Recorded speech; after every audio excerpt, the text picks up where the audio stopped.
Hello YouTube family, સ્વાગત છે એક નવો બ્લોગ વિડીયો. તો મસ્ત મજાનો અત્યારે બપોરનો સમય થઈ ગયો. અત્યારે આપણે જો આપણી વાડી આટો મારવા આવ્યા છીએ આપણે ઘઉંમાં, અને વિડીયો ચાલુ કર્યો પણ દુઃખની સાથે ચાલુ કર્યો, કારણ કે આપણા ઘઉંની હાલત તમે જોવો મિત્રો. ઘઉં આપણે જેવા આડા પાડી દીધા, તમે જોવો તો ખરો. આખા ભાગમાં તમે જો ઘઉં હવે આડા પાડી દીધા. આ ઘઉંમાં આપણે હવે લેવાનું શું મિત્રો? તમે ખાલી કમેન્ટ કરો. આ ઘઉં તમે જો હાવ બધા આપણે આડા પાડી દીધા. આખા ઘઉં રહ્યા નહીં. આપણે જો આખા ઊભો પાટો હે ને, આખા ઊભા પાટામાં ટૂંકમાં બધે આપણે હાવ ઘઉં રહ્યા ને બધે આડા પાડી દીધા. તમે જો હાલું તો જો આમાં કટરમાં ચીમ આવે. હવે આમાં આપણે બધું આપણે હાથેથી વાટવાનું, પણ હાથેથી વાડી પણ એની મજૂરી વધે. કટરમાં કઢાઈ એની મજૂરી, ડબલ મજૂરી થાય, ડબલ મહેનત થાય, અને ખેડૂતને આવું નુકસાન ભોગવવું પડે. આ હવે ખરા ઉનાળામાં વાવડ ને વરસાદ ને એવું બધું આવે તો આ ખેડૂત આમાં કરે હું મરે.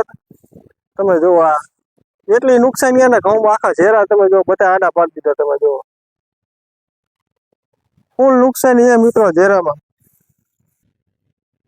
હવે આપણે આ નુકસાન થઈ ગયો એટલે એમાં તો કઈ થવાનું નથી મિત્રો. તમે જો કારણ કે ઘઉં જો બધા આડા પડી ગયા છે.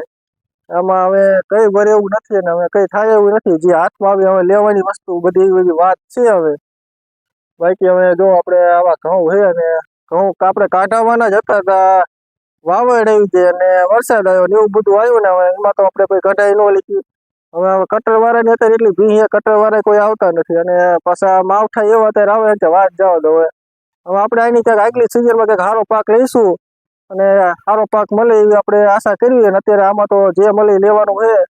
અને તમે અત્યારે અમારી યુટ્યુબ ચેનલ ઉપર જોતા હોય તો અમારી યુટ્યુબ ચેનલને સબસ્ક્રાઇબ કરજો, અને ઇન્સ્ટાગ્રામની આઈડી પર જોતા હોય તો ઇન્સ્ટાગ્રામની આઈડીને ફોલો કરજો, અને વિડીયોને શેર કરજો. જય જવાન જય કિસાન.